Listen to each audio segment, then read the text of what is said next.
আসসালামু আলাইকুম রহমতুল্লাহি বারাকাতুহু। প্রিয় শিক্ষার্থীবৃন্দ, আশা করি তোমরা সবাই আল্লাহর অশেষ মেহেরবানিতে ভালো আছো। আজ আমরা যেই ক্লাসটা নিয়ে কথা বলবো সেটা হচ্ছে ইঞ্জিনিয়ারিং ড্রয়িং অধ্যায় 6, লেটারিং ও নাম্বারিং। এখন এই লেটারিং এবং নাম্বারিং জিনিসটা কি? লেটার তো তোমরা চিনো, এ থেকে জেড পর্যন্ত, এবং নাম্বার হচ্ছে 0 থেকে 9 পর্যন্ত আর কি। তো এইগুলো লেখার যে কৌশল সেটি হচ্ছে আমাদের এই অধ্যায়ের আলোচনার বিষয়। কারণ আমরা যখন ড্রয়িং করি তখন আমাদের এই ধরনের অক্ষরগুলা লেখা লাগে, মানে আমাদের ড্রয়িং এর বিভিন্ন, ধরো টাইটেল, শিরোনাম, এই এই জাতীয় জিনিসগুলো আমরা যখন লিখি তখন আমাদের এই অক্ষরগুলোর প্রয়োজন হয়, নাম্বারগুলোর প্রয়োজন হয়। তো এই নাম্বারগুলো যদি সুন্দর করে আমরা লিখি তখন আমাদের পুরো ড্রয়িং এর সৌন্দর্যটা বেড়ে যায়। আর যদি এটা ঠিকমতো আমরা না লিখি তাহলে কিন্তু সেক্ষেত্রে ড্রয়িংটা দেখতে অনেক বাজে দেখা যাবে। তো এই কারণে আমাদের এটা খুব গুরুত্বপূর্ণ যে আমরা যেন লেটারিং বা এই নাম্বারিং এই জিনিসগুলো যেন আমরা ঠিক মতো সুন্দর করে লিখি। তো ইঞ্জিনিয়ারিং ড্রয়িং এর ক্ষেত্রে এগুলো লেখার কিছু নিয়ম আছে, কিছু পদ্ধতি আছে। তো সেই পদ্ধতি অনুসরণ করে এগুলো, এই অক্ষরগুলো সাধারণত লেখা হয়। তো চলো আমরা শুরু করতেছি। তো এইখানে লেটারিং এর কথাবার্তা কিছু বলা আছে যে কি ব্যবহার, কোথায় ব্যবহার করা হয়। আচ্ছা, আমি এত ডিটেলসে যাচ্ছি না, আমি মেইন পয়েন্টে চলে আসতেছি। যে আমাদের এই যে ড্রয়িং এ ব্যবহৃত বিভিন্ন লেটারিং পদ্ধতির নাম, এখানে দেখো অক্ষর ও সংখ্যাগুলোকে মূলত দুই প্রকারে লেখা হয়।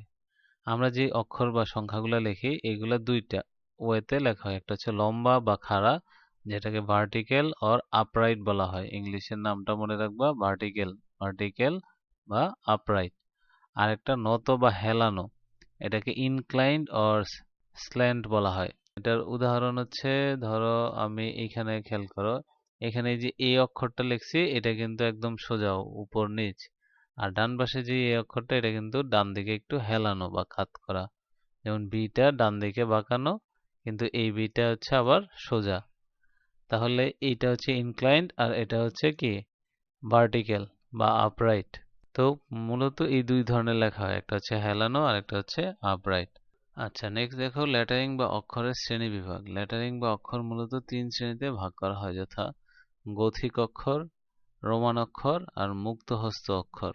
গথিক অক্ষর বলতে হচ্ছে অ্যাকচুয়ালি এই যে গথিক লেটারিং কথাটা যে লেখা আছে, এই ধরনের নর্মাল যে লেটারগুলো আমরা ব্যবহার করি এইগুলাকেই গথিক অক্ষর বলা হয়। আর রোমান অক্ষর হচ্ছে যে রোমান হরফে 1 2 3 4 5 6 লেখা হয় ওইগুলা। আর মুক্তহস্ত অক্ষর হচ্ছে আমরা এই গথিক লেটারটাই যখন ফ্রি হ্যান্ডে লিখি তখন সেটাকে ফ্রি হ্যান্ড লেটারিং বলা হয়। এসব অক্ষরকে আবার দুই ভাগে ভাগ করা যায়, প্রত্যেকটা হচ্ছে বড় হাতের অক্ষর এবং ছোট হাতের অক্ষর। নেক্সট আসি বড় হাতের অক্ষর লেখার পদ্ধতি। এখন আমরা যখন বড় হাতের গথিক অক্ষর লিখতেছি, যেটা সাধারণত সবসময় আমরা লিখে থাকি, তো এটা দুই ধরনের লেখা হয়। একটা হচ্ছে যে বড় হাতের অক্ষর খাড়া ও হেলানো উভয় পদ্ধতিতে লেখা যায়, যেটা আমরা ওই যে ভার্টিক্যাল এবং ইনক্লাইন্ড প্রথমে পড়েছি। আর খাড়াভাবে অক্ষর লেখার পদ্ধতি আবার দুই প্রকার, যে আমরা হেলানো বা খাড়া দুইটাইতে অ্যাকচুয়ালি থাকে এক রেখা বিশিষ্ট গথিক লেটার আর দ্বৈত রেখা বিশিষ্ট গথিক লেটার। এটাকে বলা হয় সিঙ্গেল স্ট্রোক আর হচ্ছে ডাবল স্ট্রোক বলা হয়। একটা হচ্ছে এক রেখা, যেমন আমরা যখন 1 2 3 4 বা আমরা যখন কলম দিয়ে লিখি তখন কিন্তু একটা রেখা বিশিষ্ট লেখাই আসে। আর ডাবল হচ্ছে যে এইটা একটার ভিতরে দুইটা করে দেওয়া হয়। সেটা কিরকম? তো এইখানে এই যে দেখতেছো বি, এটা কিন্তু ডাবল স্ট্রোক। কারণ এই দেখো বি এর কিন্তু দুইটা করে লাইন টানা হয়েছে, এটাকে বলে ডাবল স্ট্রোক। আর তুমি যখন কলম দিয়ে শুধু বি লিখবা তখন সেটাকে বলা হয় সিঙ্গেল স্ট্রোক। তাহলে এতটুকুই শুধু পার্থক্য, যে ডাবল করে দেওয়া হচ্ছে ডাবল স্ট্রোক, আর সিঙ্গেল যদি আমরা দেই এক লাইনে আঁকি তখন সেটাকে সিঙ্গেল স্ট্রোক বলা হয়। তো এই দুইটা জিনিসই আমাদের খুব গুরুত্বপূর্ণ। আমরা আজকে আমাদের যে লেসনটা আছে এই লেসনটা আমরা ডাবল স্ট্রোক লেখাটা কিভাবে লেখে সেই পদ্ধতিটা নিয়ে আলোচনা করব। তাহলে আমরা নিচে চলে যাই, এখানে আমাদের ডাবল স্ট্রোক সম্পর্কে বলা আছে। এই যে দেখো 6.2 তে নিম্নে ডাবল স্ট্রোক পদ্ধতিতে খাড়াভাবে 5:4 অনুপাতে লেটারিং বা অক্ষর ও অঙ্ক লেখার পদ্ধতি। এইখানে এই পদ্ধতিটা কিন্তু দেওয়া আছে, দেখো এ লেখছে, B C D E F G H সবগুলা লেখা হয়েছে। তো এগুলো কিন্তু ডাবল স্ট্রোকে লেখা হয়েছে এবং সবগুলা কি বড় হাতের অক্ষর। এই যে দেখো বড় হাতে 1 2 3 4 থেকে 1 থেকে 9 পর্যন্ত এবং 0। এই যে আমরা লেটারগুলো লিখবো এগুলো একটা নির্দিষ্ট মাপ অনুযায়ী আমরা লিখবো। মাপ বলতে হচ্ছে তুমি তোমার মানে ইচ্ছা মতো সাধারণত লিখবা না, একটা নির্দিষ্ট পন্থা অবলম্বন করে একটা প্রসেস অবলম্বন করে এটা আমরা লিখি। তো সেই লেখাটাই আমরা আজকে শিখবো যে কিভাবে আমরা এটা লিখি। আচ্ছা, এখানে একটা জিনিস দেখো, একটা কথা বলা আছে ডাবল স্ট্রোক পদ্ধতিতে খারাপ হবে 5:4 অনুপাত, 5:4। মানে এখানে খেয়াল করো কিছু বক্সের ভিতরে এই অক্ষরগুলা লেখা হয়েছে। তো এই বক্সগুলার একটা মাপ আছে।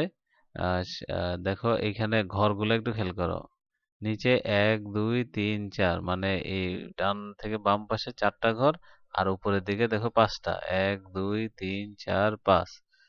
তাহলে দেখো 5:4, মানে লম্বায় 5টা হবে, পাশে হবে 4টা। তুমি গুনে দেখো সবগুলা মোটামুটি এরকমই পাবা, দুই একটা ছাড়া, কারণ দুই একটার ক্ষেত্রে একটু নিয়ম ব্যতিক্রম, তো সেটা আমরা পরে দেখব। আচ্ছা, এই যে দেখো এফ এর ক্ষেত্রে ডানে বামে কয়টা, 1টা 2টা 3টা 4টা, আর উপরে হচ্ছে 5টা ঘর। তাহলে যখন আমাকে অনুপাত বলবে তখন আমরা এই জিনিসটা করব আর কি। তো তাহলে চলো শুরু করা যাক। তো ডবল স্ট্রোক পদ্ধতিতে খারাপভাবে 5:4 অনুপাতে অক্ষরগুলো লেখো, এই জিনিসটা মনে করো আমাকে আমার বলা আছে। তো আমরা জানি যে ডবল স্ট্রোক পদ্ধতিটা কি এবং এটা কীরকম আর কি দেখতে লেখাটা হয়। তো এটা একটা নির্দিষ্ট নিয়ম আছে। তো 5:4 বলতে বোঝাচ্ছে যে এই জিনিসটা লম্বায় হবে 5 ঘর আর পাশে হবে 4 ঘর। তবে কিছু কিছু অক্ষর ব্যতিক্রম আছে, ওটা আমরা যখন আরও সামনের দিকে যাব তখন আমরা দেখতে পাবো আর কি। অনেক সময় এই ডাবল স্ট্রোক পদ্ধতিতে এই খারাপভাবে 5:4 অনুপাতে অক্ষরগুলো লেখো, এবং এই ক্ষেত্রে আরেকটা জিনিস বলা থাকতে পারে, সেটা হচ্ছে যে লেটারের হাইট, যে আমি যে লেটারটা লিখতেছি এই লেটারের উচ্চতাটা কত হবে, কত, এটা মিলিমিটার বা সেন্টিমিটার এরকম বলা থাকে। যেমন আমাকে বলতে পারে যে 35 বা 37 মিলিমিটার উচ্চতা, লেটারের উচ্চতা হচ্ছে 37 মিলিমিটার। তো সেক্ষেত্রে আমার এই 37 মিলিমিটার হিসাবটাও আমাকে আনতে হবে। আর যদি কোনো কিছু বলা না থাকে তাহলে সেটা আমার সুবিধাজনক কোনো একটা সাইজ হলেই হবে। মানে আমি দেখব যে আমার খাতায় অ্যাকচুয়ালি 30 মিলিমিটার বা কতটুকু লেখলে আমি যে ডাবল স্ট্রোক লেখাটা লিখতে পারবো। যেমন ডাবল স্ট্রোক লেখাটা কীরকম হয়, আমি এ লিখলাম এরকম, আমি এটা কিন্তু ফ্রি হ্যান্ডে আঁকতেছি এরকম। এখন এই যে আমি লেটারটা লিখলাম, এখন এটার সাইজ যদি আমি একদম বেশি ছোট করে ফেলি তাহলে কিন্তু আমার খাতায় লিখতে অসুবিধা হবে। যেমন এইটা যে আমি লিখছি এটা কত মিলিমিটার, এটা হচ্ছে প্রায় 10 মিলিমিটার, 1 সেন্টিমিটার আর কি, এখানে 10 মিলিমিটার হাইটে লিখছি। তাহলে আমি লেখার আমার সুবিধার জন্য আরেকটু বড় করে লিখলাম, 20 30 কিছু একটা নিয়ে সুন্দর করে লিখলাম, বা 20 মিলিমিটার 25 মিলিমিটার। এটা যদি আমার মানে কোনো কিছু উল্লেখ না থাকে, আর যদি উল্লেখ থাকে তাহলে সেটাই নিতে হবে।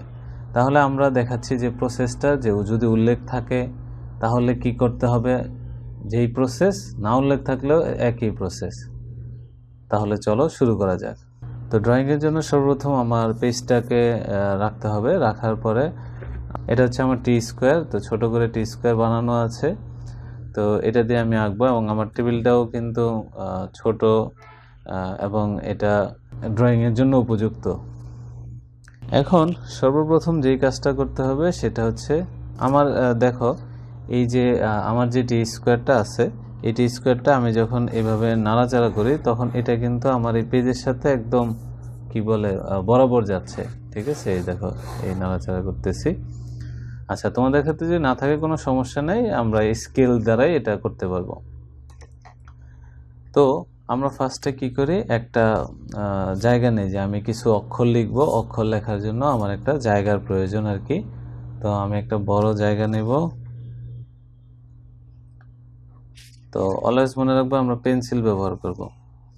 আচ্ছা, আমি উপর থেকে জায়গাটা নেই,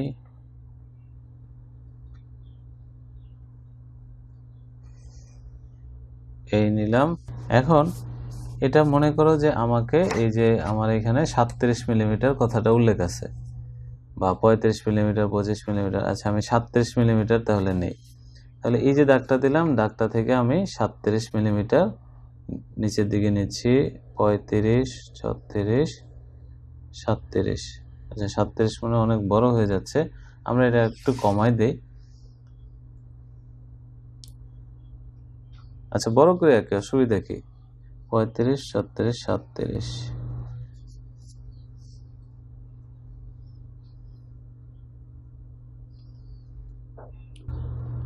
37 মিলিমিটার। এই যে 37 মিলিমিটার আমরা এই আঁকলাম। আচ্ছা, তাহলে আমার এই জিনিসটা, এই জায়গাটা কিন্তু 37 মিলিমিটার হয়ে গেছে। এখন আমাকে যে কাজটা করতে হবে সেটা হচ্ছে, আমাকে সাধারণত অনেক সময় পরীক্ষায় থাকে হচ্ছে যে অল্প কয়েকটা অক্ষর লিখতে দেয়, 4-5টা হতে পারে, বা কোনো একটা ওয়ার্ড লিখতে দেয়। তো আমরা আপাতত ABCD আর কি কিছু লিখব এবং প্রসেসটা দেখব যে কিভাবে এই জিনিসটা লেখা হয়। এবং এটা কিন্তু তোমাদের বইয়ে এক্সাম্পল স্বরূপ দেয়া আছে, সুতরাং ওইটা দেখে দেখে তোমাদের প্র্যাকটিস করতে হবে আর কি। আচ্ছা, আমরা এই পাশে এটাকে ক্লোজ করে দেই। আচ্ছা, ডান পাশে ক্লোজ আপাতত করলাম না, থাকুক। এখন বাম পাশে আমাদের একটা কাজ করতে হবে। দেখো, বাম পাশে আমাদের হলো, আমরা এখানে 37 মিলিমিটার হাইট নিছি, যে এতটুকুর মধ্যে আমার অক্ষরটা হবে। আচ্ছা, এখন দেখো আমাকে বলছে 5:4, মানে উপরের দিকে 5, পাশে হচ্ছে 4 ঘর। তাহলে উপরে আমার এই যে টোটাল জায়গাটা, এটাকে আমার 5 ভাগে ভাগ করতে হবে। যে টোটাল যে জায়গাটা 37 মিলিমিটার যে জায়গাটা আমি নিছি, এটাকে কত ভাগে? 5 ভাগে ভাগ করতে হবে। আচ্ছা, এই ভাগটা করার জন্য একটা সিস্টেম আমরা অনুসরণ করব। সেটা হচ্ছে, দেখো এই সেট স্কোয়ারটা হচ্ছে 45 ডিগ্রি সেট স্কোয়ার। আমরা এই চিত্রের একদম উপরের কোণা থেকে এদিকে একটা 45 ডিগ্রি দাগ টানবো। তো কিভাবে টানতেছি দেখো, আমি নিচে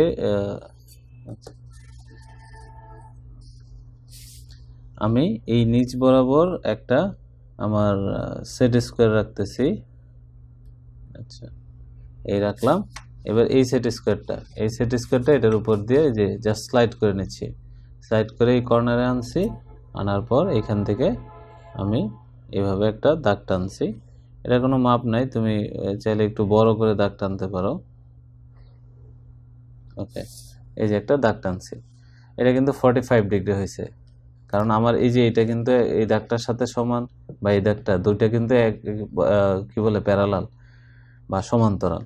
তো এটার উপর রেখে আমি যখন এটা দিয়ে আঁকলাম, এবং এইটা দিয়ে আমি যতগুলো আঁকি এই সেম জায়গাতে কিন্তু সব 45 ডিগ্রি অ্যাঙ্গেলে হবে। তাহলে দেখছো, এই সেট স্কোয়ার এগুলো ব্যবহার করে খুব সহজেই এই কাজটা করা যায়। আচ্ছা, নেক্সট কাজ হচ্ছে কম্পাস নিয়ে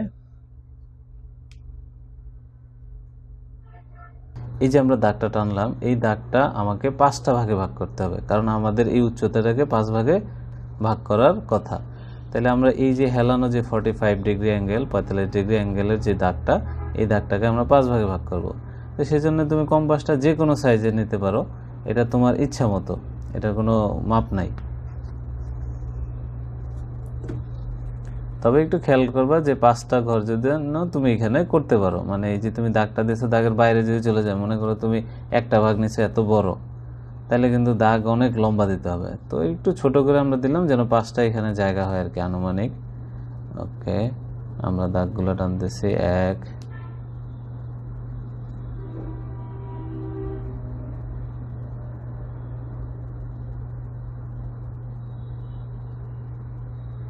2, 3, 4, 5। আচ্ছা, 5টা দাগ টানছি, যদিও আমারটা অনেক ছোট হয়ে গেছে, কোনো সমস্যা নাই। আচ্ছা, নেক্সট আসি, এই যে আমার সর্বশেষ যে দাগটা, এই দাগটা এই নিচেরটার সাথে আমরা যুক্ত করে দেই। এই নিচেরটার সাথে যুক্ত করে দিলাম, এই যে এই অবস্থানে আমরা যুক্ত করে দিছি। আচ্ছা, আমরা এটা দাগটা টানলাম, দাগ টানার পরে আমাকে একটা কাজ করতে হবে যে এই দাগটা সমান্তরাল করে, এই সমান্তরাল করে প্রত্যেকটা দাগ এখানে এসে লাগতে হবে। তো আমি একটা টেকনিক ইউজ করতেছি, সেটা হচ্ছে আমার এই সেট স্কোয়ারটা এই পাশে রাখতেছি এবং এইটাকে এই যে দেখো এইভাবে স্লাইড করাবো, তাহলে প্রত্যেকটা কিন্তু একদম সমান্তরাল হবে। এই যে প্রথমটা আমি একদম সোজা করছি, ওকে, করার পরে এই দেখো আমি বাম পাশের এই সেট স্কোয়ারটা ফিক্সড করলাম, মানে এই পজিশনটাতে। এবার এটাকে সমান্তরাল, এই যে উপরের দিকে আমি ধাক্কা দিলে দেখো সমান্তরাল হবে, এই দেন আবার ধাক্কা দাও, এই আবার ধাক্কা, এই আবার ধাক্কা, এই। আচ্ছা, এই প্রসেসে বাম পাশের এই যে এটা যেটা বেসটা আমি রাখছি এটা কিন্তু সরানো যাবে না, এটা সরালে তুমি সমান্তরাল হবে না। তাহলে দেখো প্রত্যেকটা কিন্তু সমান্তরাল একদম হয়ে গেছে। তাহলে কি করলাম, এই 45 ডিগ্রির এই যে এই মাথাটা যেটা আছে এটা দিয়ে আমি এটা ইয়ে করলাম, আর এই জায়গাটা জাস্ট ফিক্সড করে রেখে দিলাম, যে যেই অ্যাঙ্গেলে রাখতে চাই ওই অ্যাঙ্গেলে রেখে যেন এটাকে জাস্ট সরাইলেই কী হবে, আমার সবগুলা সমান্তরালভাবে হতে থাকবে। তাহলে দেখো এটা 1 2 3 4 5, তাহলে এই যে পয়েন্টগুলো তুমি পাইছো এই পয়েন্টে হচ্ছে আমাদের সেই কাঙ্ক্ষিত পয়েন্ট। আমরা 5টা পয়েন্ট পেয়ে গেছি। এখন কাজ হচ্ছে এই 5টা পয়েন্ট এইভাবে সোজা করে দাগ দেওয়া এই পাশে বাম থেকে ডানে। তো সেটাও আমরা করে ফেলি। আমরা আমাদের টি স্কোয়ারটা নিতেছি, আর তোমাদের ক্ষেত্রে টি স্কোয়ার না থাকলে তোমরা একটা কাজ করতে পারো, সেটা আবার দেখাচ্ছি। দেখো এই যে, আচ্ছা টি স্কোয়ার বাদ দিলাম, তোমাদের ক্ষেত্রে এটা টি স্কোয়ারটা নাই। তো তোমাদের ক্ষেত্রে যেহেতু টি স্কোয়ার নেই, সেক্ষেত্রে আমরা এই জিনিসটাকে এই বরাবর আমাদের এই যে 45 ডিগ্রির যেই কি বলে সেট স্কোয়ারটা আছে এটার একটা বাহু বরাবর এখানে রাখলাম। রাখার পরে এটাকে জাস্ট এই যে আমাদের আর একটা যেটা আছে সেটা অথবা স্কেল সেটা দিয়ে এভাবে ধরার পরে আমরা জাস্ট এই যে এটাকে এইভাবে স্লাইড করাবো। স্লাইড করে আমরা সমান্তরালগুলো আঁকবো।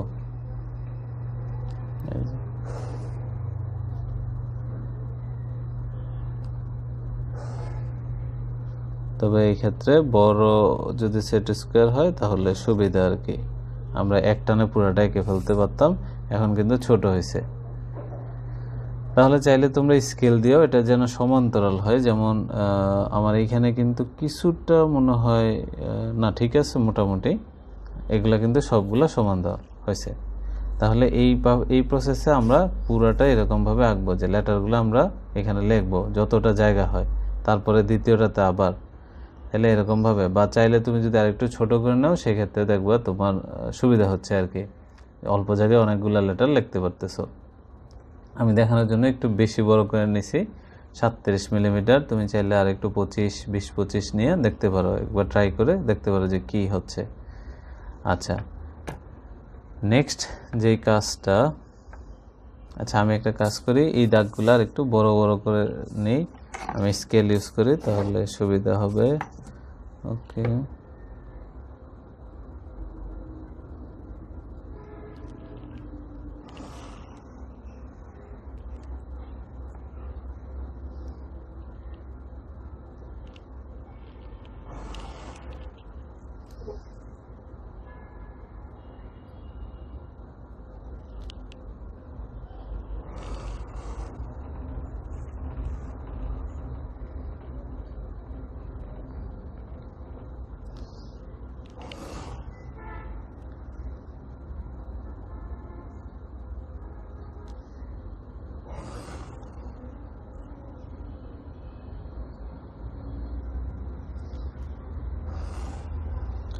মানে আমরা এখন তৈরি করতেছি যে আমাদের বক্স, মানে লেটার লেখার জন্য বক্সগুলো তৈরি করতেছি।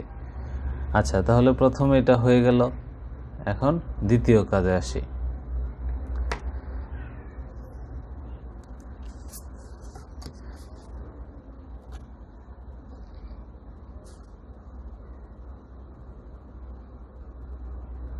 দ্বিতীয় কাজ হচ্ছে এই কর্নার থেকে আবার 45 ডিগ্রি অ্যাঙ্গেলে এই পাশে একটা দাগ টানা। তাহলে আমরা অলরেডি এই পাশে একটা 45 ডিগ্রি আঁকছি এবং এটা কি 90 ডিগ্রি, তাহলে 40 90 ডিগ্রি হবে। আমরা এখান থেকে এটা এঁকে নেই,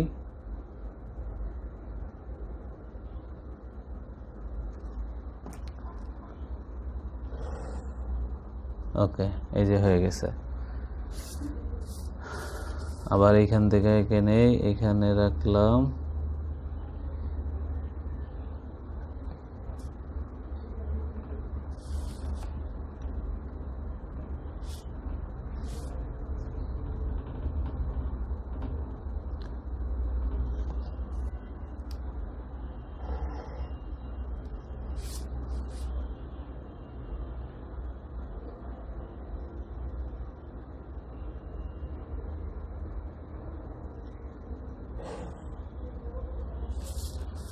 এই 45 ডিগ্রি অ্যাঙ্গেলগুলো তুমি চাইলে চাঁদা দিয়েও আঁকতে পারো, মানে যেটাকে আমরা প্রোটেক্টর বলি, ওই প্রোটেক্টর দিয়ে তুমি আঁকতে পারো।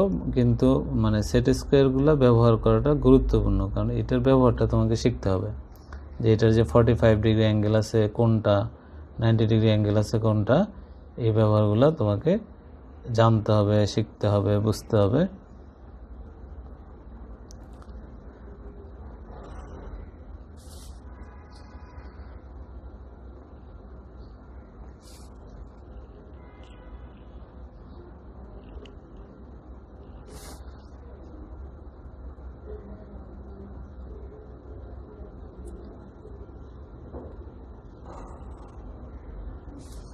ওকে, আমাদের এই দাগটা একটু উপরে চলে গেছে। আচ্ছা ঠিক আছে, আপাতত অসুবিধা নেই। আচ্ছা, এবার নেক্সট কাজ হচ্ছে এই যে 45 ডিগ্রি যে দাগটা, এই দাগটা যে পয়েন্টে সেট করছে ওইখান থেকে নিচের দিকে লম্ব টানা, এরকম এরকম এরকম করে এইভাবে লম্ব টানা। তাহলে এই লম্বের জন্য আমরা একটা কাজ করি, যদি টি স্কোয়ার থাকে তাহলে কিন্তু এটা খুব সহজ। দেখো আমি দেখাচ্ছি টি স্কোয়ার, আমি জাস্ট এই যে টি স্কোয়ারটা বসাইলাম, আমার কিন্তু কিছুই করা লাগবে না। টি স্কোয়ারটা রেখে আমি জাস্ট এইভাবে টানলেই কিন্তু আমার হয়ে যাবে। এই যে দেখো, দেখছো? আবার টি স্কোয়ারটা সরাই আনলাম এটা, কারণ টি স্কোয়ারটা কিন্তু একদম লম্ব আছে, তোমার খাতার সাথে টি স্কোয়ারটা একদম বরাবর লম্ব। আমরা কিন্তু এই যে খাতাটা টেবিলের মধ্যে কস্টেপ দিয়ে আটকে নিয়েছি, যেন খাতাটা নড়াচড়া না করে বা পেজটা নড়াচড়া না করে। তো সেক্ষেত্রে তোমরাও এই কাজটা করতে পারো, যে যখন আঁকবা তখন তোমাদের সুবিধার জন্য একদম কোনা দিয়ে অল্প অল্প করে কস্টেপ লাগিয়ে দিয়ে এটাকে আটকে নিতে পারো আর কি। আচ্ছা, তোমার কাছে যেহেতু টি স্কোয়ার নেই, সেহেতু আমরা টি স্কোয়ার ছাড়াও দেখাচ্ছি। এটা লম্ব কীভাবে আঁকতে হয় তুমি জানো অলরেডি। আমরা এইখানে ধরো এই নিচের দাগ বরাবর এটাকে রাখলাম, বা মনে করো তোমার যে স্কেল আছে স্কেলটা রাখো, এটাই সুন্দর হবে, অনেক বড় একসাথে হয়ে যাবে। স্কেলটাকে আমরা নিচের লাইন বরাবর প্রেস রাখলাম ফার্স্টে। ওকে, রাখার পরে এবার এটা নাও, এটাকে এই যে দেখো, ঠিক আছে? এভাবে জাস্ট সরাবে আর দাগ দিবা।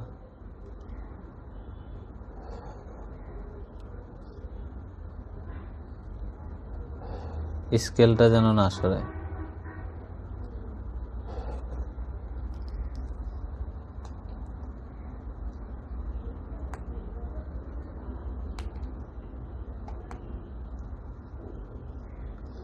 যে স্কেলটা ধরে রাখছি, ধরে আমরা জাস্ট দাগ দিতেছি।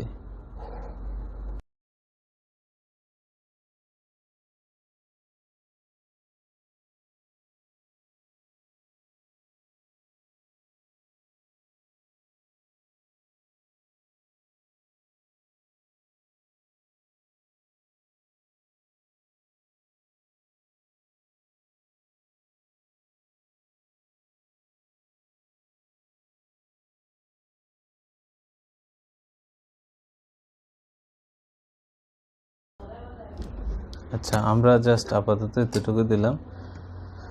তাহলে খেয়াল করো এই এতটুকু বক্সগুলো আমরা কিভাবে আঁকলাম। সর্বপ্রথম হচ্ছে আমাদের কি ছিল, লেটারের একটা হেড দেওয়া ছিল, বা লেটারের হাইট বা হেড বলে, উচ্চতা বলে। লেটারের হেড এটা 37 মিলিমিটার দেওয়া ছিল। তো আমরা প্রথমে কি করছি, একটা এরকমভাবে দাগ টানছি, দাগ টেনে এখান থেকে 37 মিলিমিটার নিয়ে আরেকটা দাগ টানছি। এটা হচ্ছে প্রথম কাজ করছি। আচ্ছা, তারপরে বাম পাশে আমরা এই একটা লম্ব টানছি আর কি। এটা কিন্তু লম্ব, এই যে বাম পাশের যে রেখাটা আমাদের, এটা লম্ব, আমরা লম্বালম্বিভাবে এটা যোগ করছি। তারপরে হচ্ছে এই কোণা থেকে আমরা 45 ডিগ্রি অ্যাঙ্গেলে একটা দাগ টানছি আমাদের এই যে 45 ডিগ্রি সেট স্কোয়ার দিয়ে। এটা জাস্ট এভাবে রেখে আমরা এই জিনিসটা আঁকছি আর কি, বা এভাবে তুমি রেখে আমরা এই জিনিসটা আঁকছি। আঁকার পরে আমরা কি করছি, আমাদের এই যে অনুপাত যেটা দেয়া আছে, যে বলছে 5:4, 5 হচ্ছে কি উচ্চতা, এখানে উচ্চতা হচ্ছে 5 ঘর। তো এই কারণে আমরা এই যে আমাদের উচ্চতাটাকে 5টা ভাগে ভাগ করছি। তো সেটা কীভাবে করছি, আমাদের একটা কম্পাস নিয়েছি, কম্পাস নিয়ে এই কম্পাসের একটা মিনিমাম একটা নিয়েছি, এই সেম জায়গাটা দিয়ে আমরা প্রত্যেকটাকে কেটে নিছি। তো এটার ক্ষেত্রে তোমার কোনো সমস্যা নেই, তোমার এটা যদি বড় হয়, যে তোমার এটা নিচে চলে আসছে, আরও নিচে চলে গেছে, তাতে কোনো সমস্যা নেই। একদম সবগুলো প্রথমে নিচেরটাকে যোগ করে একদম প্যারালালি আমরা কি করছি, প্রত্যেকটাকে যোগ করে দিছি সেটা। আচ্ছা, নিচেরটাকে আমরা এই যে এখানে যোগ করছি, যোগ করার পরে আমরা এই যে বাম পাশে এটাকে রাখছি, রেখে জাস্ট এটাকে এইভাবে উঠায় উঠায় সবগুলা যোগ করে দিছি। যোগ করার পরে এই পাশে আমরা আবার 45 ডিগ্রি আঁকছি এটা দ্বারা। 45 ডিগ্রি একে প্রত্যেকটা এরকম 45 ডিগ্রি আঁকতে আঁকতে গেছি। তো আঁকা শেষ হওয়ার পরে আমরা জাস্ট এই যে ছেদ পয়েন্টগুলো সবগুলো যোগ করে দিছি, তাহলে আমাদের এই ঘরটা তৈরি হয়ে গেছে। তাহলে তুমি এখন কি তোমার লেখার জন্য তৈরি? তাহলে আজকের ক্লাস এই পর্যন্তই, দেখা হবে নেক্সট ক্লাসে আমাদের অক্ষরগুলো নিয়ে। আল্লাহ হাফেজ।